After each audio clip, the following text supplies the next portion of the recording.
See, when women say that they want to be in charge and they want to control their own destiny and blah, blah, blah, yes, that is what they say that they want, and they might daydream about that. But the reality, the quotidian, daily reality, is that women do not want to be in control, at least not about the important decisions.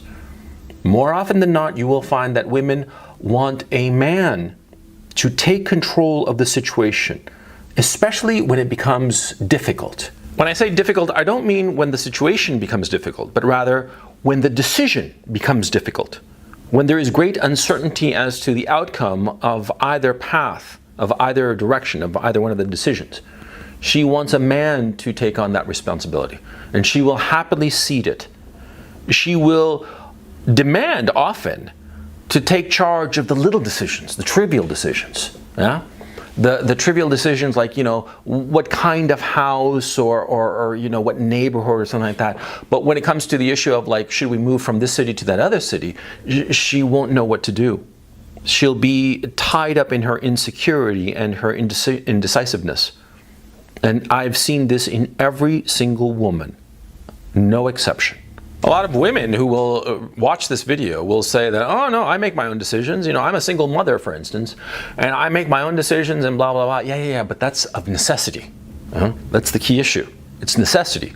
When a woman is on her own, right, and she's got a kid or two and no man around, yeah, of course, she's going to be forced to make the decisions. That's not what I'm saying. I'm saying that if a woman is with a man, she will forego the decisions. She will cede the decisions to the man.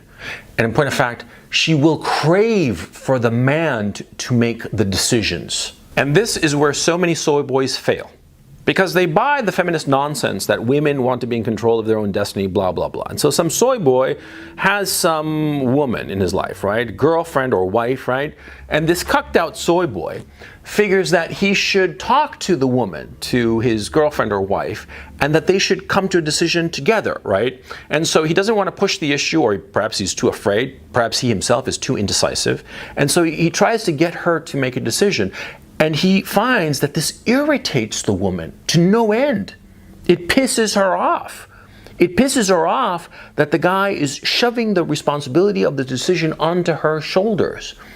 It bothers her tremendously and creates enormous resentment of her towards this soy boy cuck who can't make up his mind, who can't decide, or who, for very stupid and misguided reasons provided by feminism, thinks that the woman should make the decision. She resents the guy and hates him, and she'll wind up leaving him. Leaving him for a man who doesn't have these hang-ups. Yeah, and that's the truth of it. And that's why so many of these soy boy cucks are always surprised that they have a miserable marriage and their wife or girlfriend is so resentful of them, and why the wife and girlfriend wants to cuck him with some, macho, toxic masculinity, right-wing Nazi, racist bigot, right? As these soy boys call us regular guys, right? Yeah, because see, a woman needs a man to make the decisions. And she does not want to be the one doing them. She doesn't. She hates it, okay? She wants the illusion of being on board the decision. And to be like, to have the pretense, that's the word I was looking for, the pretense that she is a part of the decision. And that it wasn't just he decided and she had to just go along with it. No. She wants to have this pretense, this illusion, this fantasy that they came to the decision together. But the reality is that she doesn't want to make the decision. She wants the guy to take the reins of the situation and drive their car, their destiny, towards the destination, the direction that he decides. And she wants to be a passenger. That's what she wants to be. She wants to be a backseat driver. Yeah, that's what she wants to be, ultimately. Every woman, no exception. Again, let me soften the no exception thing. Yes, of course, there are some battle axes who are with some guy, and therefore they have the opportunity to have the guy actually make the decisions. But these battle axes actually want to be the person who makes the decisions, the big decisions in the relationship. Yes, there are such battle axes. They are few and far between. They are, okay? And more often than not, you'll find that those women are extremely masculine. they were tomboys when they were little girls, right?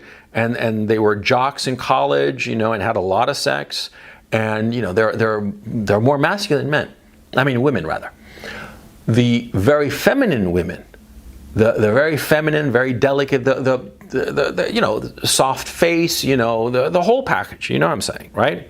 These very feminine women, they do not want to make any decision at all.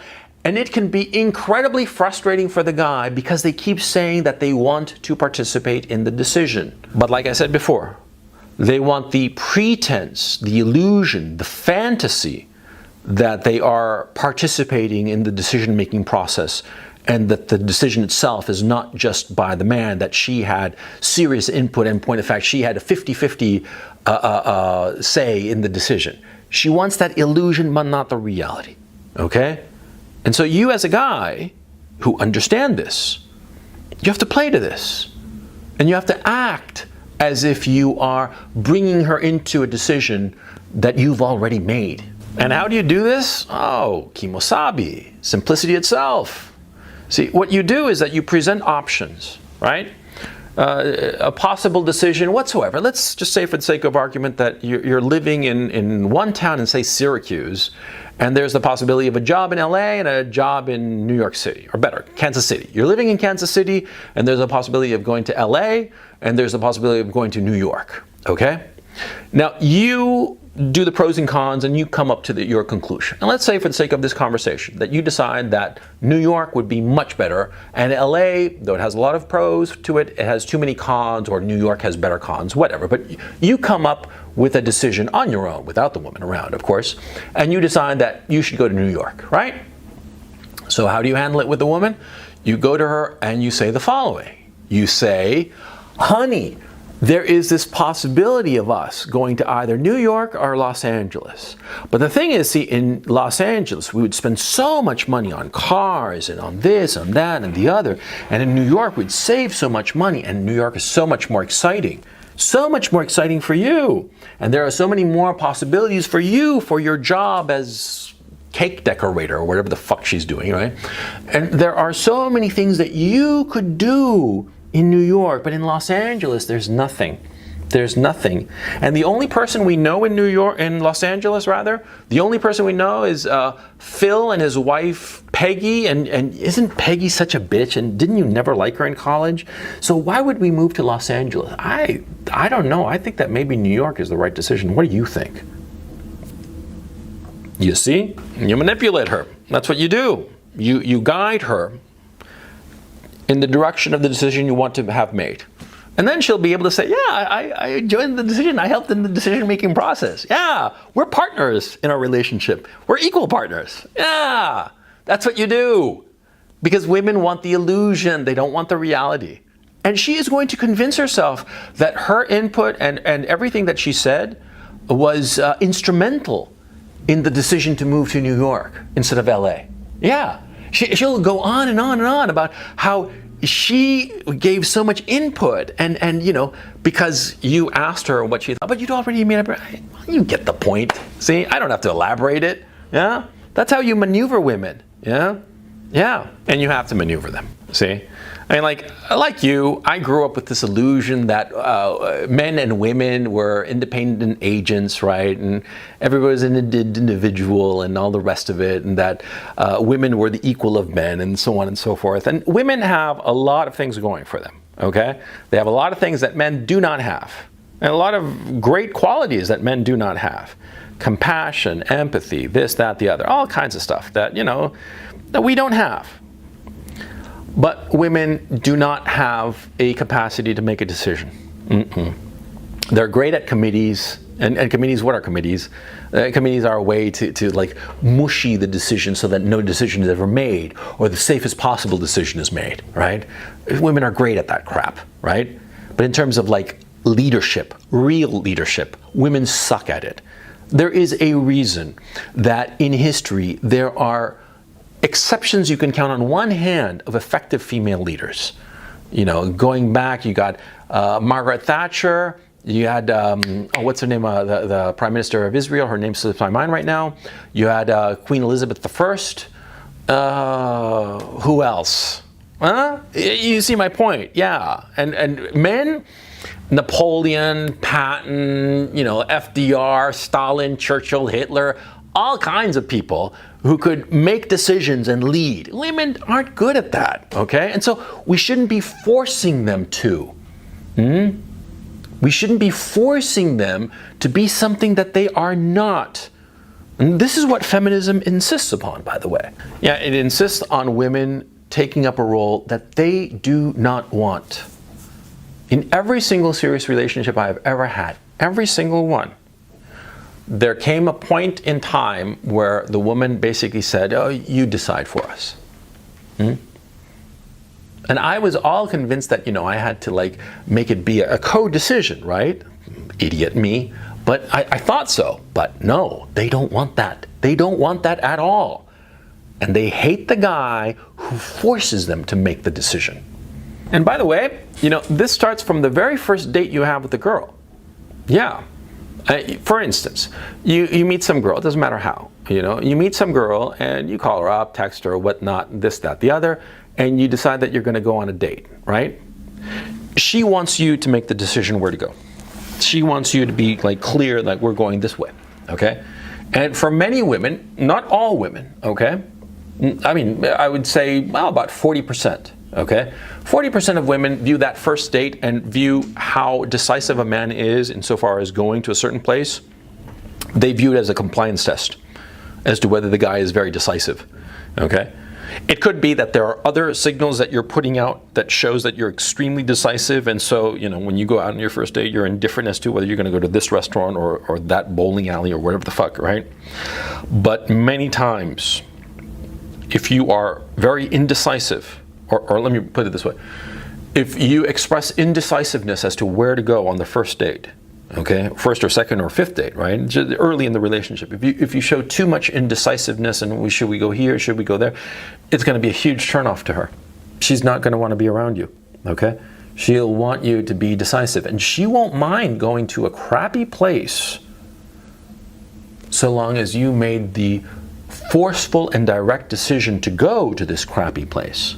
You see what I'm saying? Yeah, it's the indecisiveness that women don't like, because ultimately women don't want to be with another woman. They want to be with a man. Okay, so I think that you get my point in this whole video, right? Be decisive in every situation, but don't be tyrannical, okay? A lot of guys confuse that. They think that being decisive and being very forthright and saying we're going to go in that direction, it means that they have to be a hard ass, an asshole in every single situation. No, for crying out loud, okay? You gotta know when to be decisive and forthright and direct and just clearly leading. Other things, the vast majority of things, you can let it slide or let her take care of it, right? Again, you're on your first date and you've shown decisiveness in other factors, right? And she says, well, should we go to the Thai restaurant or the Japanese restaurant? And if she goes on too long, then you say we go to the Thai restaurant, period, right? But you can just say, oh, go ahead, you decide, I don't really care, okay? And that can slide. And on a lot of things, you in fact want to let the woman make the decision, okay?